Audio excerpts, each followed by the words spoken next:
It is your boy T with another Have You Seen That with T movie review, and today we are reviewing Equalizer 3. So, Equalizer 3 picks up in the midst of this bloodbath in the middle of Sicily, Italy, and this mafioso boss comes home to find all of his men are dead, and Robert McCall, aka Denzel Washington, is in his wine cellar with his armed guards just surrounding him. And of course, we stop, we get this cut to Denzel's watch. He tells the guy he has 9 seconds, and 9 seconds later, all three of the bad guys, actually, all four of the bad guys, are dead. And this introduces us or reintroduces us into the world of the Equalizer, in which Robert McCall is this kind of gunslinger for hire who rights the wrong of the everyday man. And he kills all of these guys. He goes out of the home and he gets injured, he gets mortally wounded.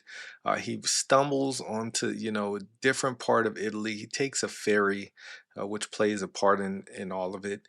He takes a ferry, gets medical help by this local town doctor, who's kind of everybody's hero. He's helped everybody. He's the guy who, everyone looks up to in this small Italian town. He takes Denzel in like a, member of his family, and nurses him back to health. Denzel, laying low, trying to get healthy again, he stumbles upon this other group of just, Italian thugs, part of the mafia, who are just, running everybody in town. They doing the old protection money racket. And, of course, they have this nefarious plan to take over this small Italian town. And I must stop there because one thing that Antoine Fuqua does in this movie is beautifully captures Italy. I was watching this movie in awe and how beautiful this small idyllic town in Italy looked, how it felt. He made us feel like we were one of the townspeople. And I can't stress that enough. That added so many layers to this movie, in becoming a part of the townsfolks, right? Becoming, there's a guy who owns a fish market, and we just feel like we know him. He's so devastated when something bad happens to him, and he's so protective of his small business that probably his father passed down to him, and his father passed down to him, and we felt that. And I think Antoine Fuqua did that in a very short amount of time, made us invest in this small, community in Italy, where everybody knew each other, everybody loved each other, everybody showed respect to each other, if you were part of the townsfolk. And of course, Robert McCall being the only black guy there. And I've been there in Europe where you walk around and you're the only black guy there. You stand out, everybody stares at you. Um, but yeah, like he's the only person there, and he slowly falls in love with the town folk, and it's town folks, slowly fall in love with him. So as he's recovering from his injuries, there's the steady eye of him just watching these thugs, this gang, go around, and they're doing their protection. They beat up this cop, and it's just this plot of course, Denzel protecting the everyman. Where this movie really shines is in its action, in its gore. Like there are parts of this movie that felt like a scary movie, right? It felt like a horror movie because of how graphic the intensity was, how bloody it was, how gory the movie was. So if you are, of the faint of heart, I wouldn't recommend this movie for you. This movie is for action adrenaline junkies. This is no John Wick 4, but it's definitely no, Retribution. It's no Liam Neeson movie. It's a older action. You could tell Denzel lost a step, and in his movements, I really equate this movie to a horror movie because he had these mannerisms of the boogeyman, the Baba Yaga. He had this like really menacing, when he killed people, like it was this menace to him. It was eerie, it was scary. It was like he was the angel of death. He was retribution. For lack of better terms, he was the everyman's retribution for these, the mafia, the Camorra, that group that was led by this guy who's totally forgettable. I feel like the main bad guy in this movie was a very forgettable bad guy. He didn't really bring anything to the table, although he was a bully, he was evil incarnate.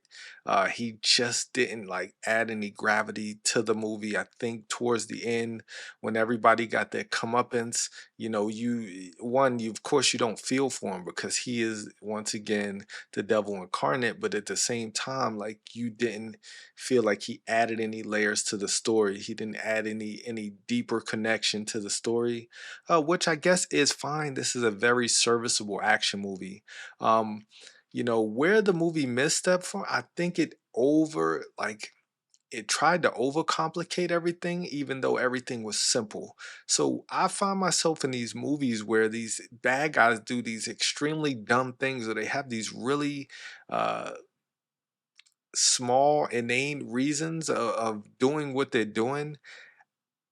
I find myself being overly critical for that because it just doesn't make any sense, right? In the grand scheme of things, their plan literally made no sense to me.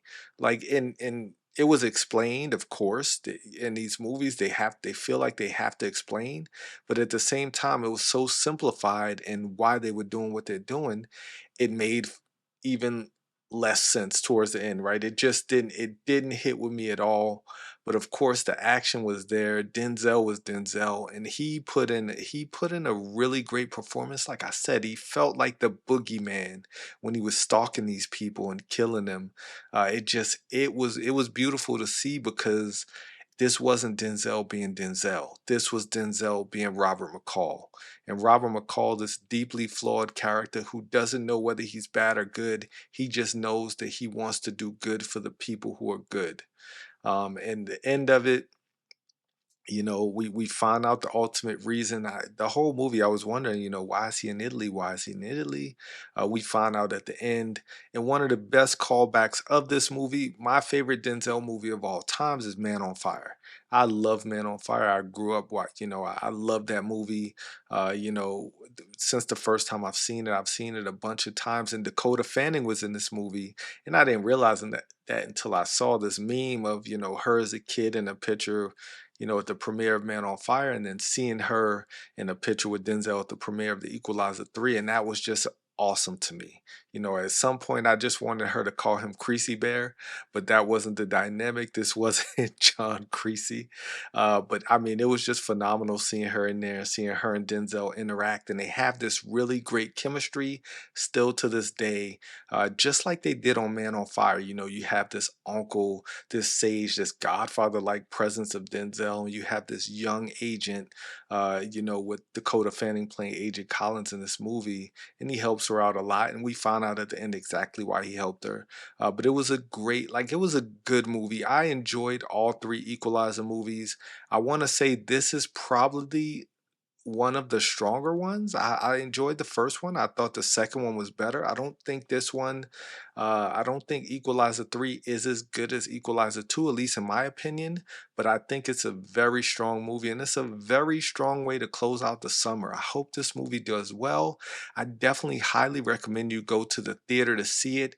The sound is amazing, the editing is amazing, and Antoine Fuqua makes Italy look amazing on the big screen. I mean, if this ain't a tourist, if Agramonte, the town of Agramonte, hopefully that town exists. I don't know if that town exists or not, but I know I want to go visit there. I want to take my family to go visit this small town and see the amazing things in this town, because it looks so beautiful on the screen. I mean, it was just a beautiful location. The water was amazing. It was a fishing town. It was a port town, and you just felt all of that energy. You felt all of that love. And Denzel, towards the end, he felt like he was a member of the community, and that's why he protected them so strongly and so greatly. And just a great way to close out the trilogy.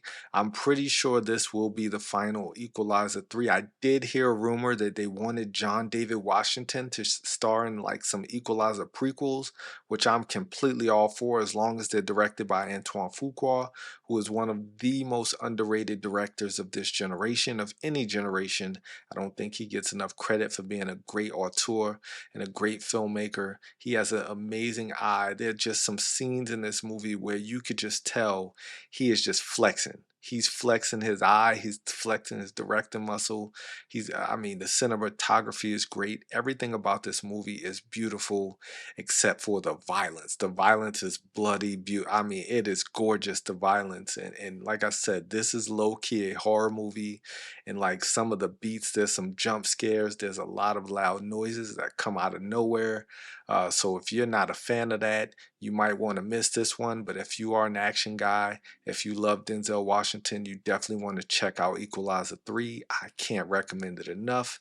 And once again, this is definitely great way to close out the summer with an amazing summer blockbuster from Denzel and Antoine.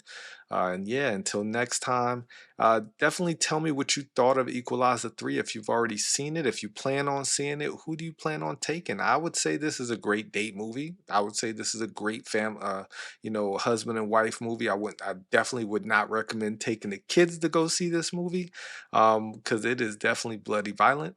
But at the same time, I think, it's definitely for a mature action crowd, and I think you would enjoy the movie. But yeah, if you've already seen it, let me know what you thought in the comments. Definitely like and subscribe to the Have You Seen That with T YouTube channel. All support is very much appreciated. And until next time, catch you later.